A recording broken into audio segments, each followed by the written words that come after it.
Hello crafty friends, I'm Lien from Studio Kato and I'm so happy to be back on the Jane's Doodles YouTube channel today.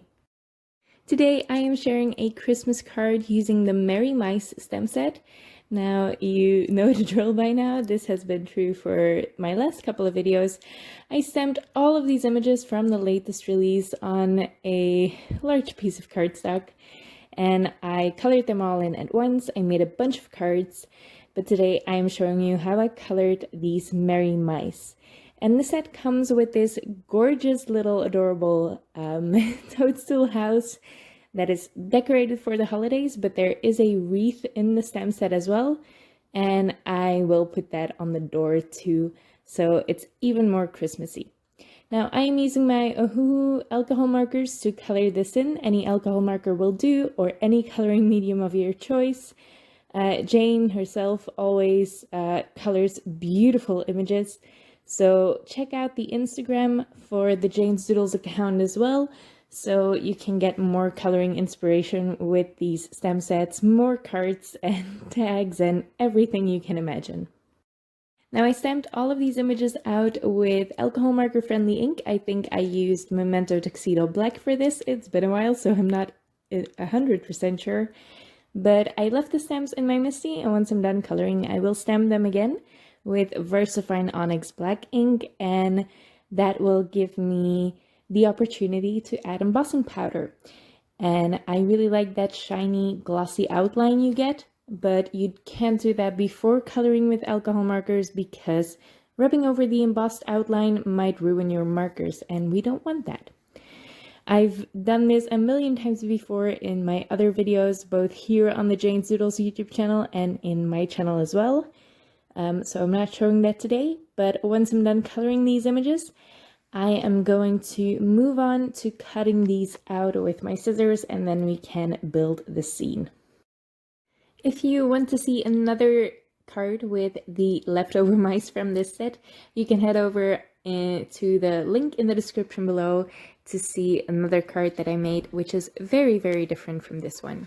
For this one, like I mentioned before, I am going to build a scene, and I'm going to do that by ink blending on this panel of cardstock. This is not quite A2 size. I'm going to die cut it out to make a frame out of it.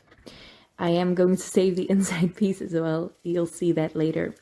Now I am going to ink blend with these Conquer the Ninth inks, which are gorgeous. They blend beautifully. I am very, very happy with these inks, and they have some very unique colors like those salmon-y pinks. I love those. And if you blend over some purple over them, you get this really, really nice deep shade, and I love it. I'm not quite sure what to call this color, but it's gorgeous. So don't be afraid to blend over colors.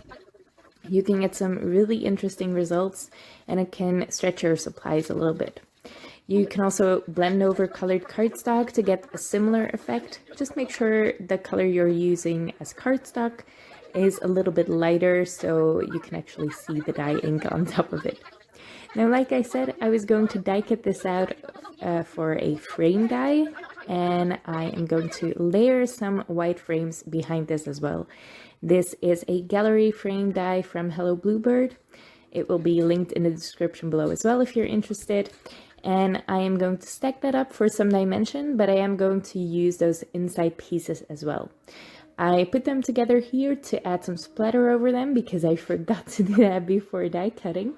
I'm just using some gold metallic watercolor paint to do this, and it gives this really enchanting gold look. I love adding gold splatters to little scenes like this. It's just really beautiful. I used a light gold because I like that a little bit better. It's a champagne color, I guess. Now this frame is a little bit smaller than A2 size, again like I mentioned before, so I am going to add some craft cardstock to my white card base, so you don't really see any white on this card. I thought the white against that ink blended background didn't give me enough contrast, especially for the bottom of the ink blending. It's very light, so I wanted a darker color behind it, but I didn't want it to be too harsh either, so I chose for a happy middle ground with the craft cardstock. I'm just gluing everything together, and when there's glue seeping out, I just use my, just happens to be a jewel picker, but any pointy craft tool will do to scrape away that glue, and that will clean it right up.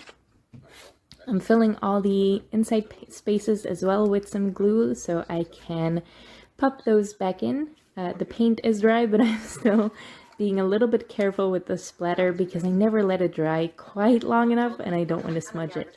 It seems silly to not want to smudge splatter, but it gives a really weird look and I don't like it. So still being a little bit careful there, and then I can assemble my scene. Now this little mouse is standing beside his house, and I am going to pop that little piece of holly in the top corner to add a little bit of an element there because it was a little bit empty there. I'm also putting that wreath at the door, and then once I'm happy with the placement, I am just going to put a little piece of washi tape over those to keep them together, and that's going to help me to adhere this down. Now I don't have to worry too much about where I place my foam tape because the house will be put behind the mouse. And I don't know if you've had this problem before, I have it all the time. If you want to put one element behind another and you want to add some foam tape behind them, the foam tape always gets in the way. And it's always really tough to get your placement exactly right. So I like to do it with a piece of washi tape and adhere them both down at once. Yeah, now I'm going to adhere them. I forgot to peel off the little release paper. Then I can get rid of that piece of washi tape. I'm just going to adhere that little piece of holly at the top. And all that's left to do is add a sentiment. This is from that same dice. No, it's not actually. This dice set comes with some sentiment dies as well, but this one is not one of them. This is just a piece I had left over. I think it was from a Halloween sentiment, and it's cut from gold glitter cardstock. I will try to link this down below as well, but I'm not sure if it's still being produced. I'm finishing off the scene with some more gold.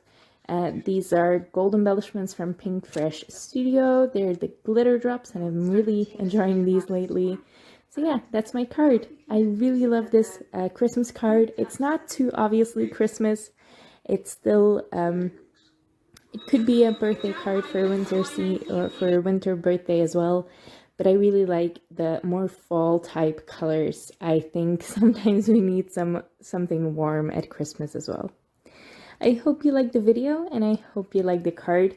If you did, make sure to leave a thumbs up on this video and leave your thoughts in the comments below. I would love to read them.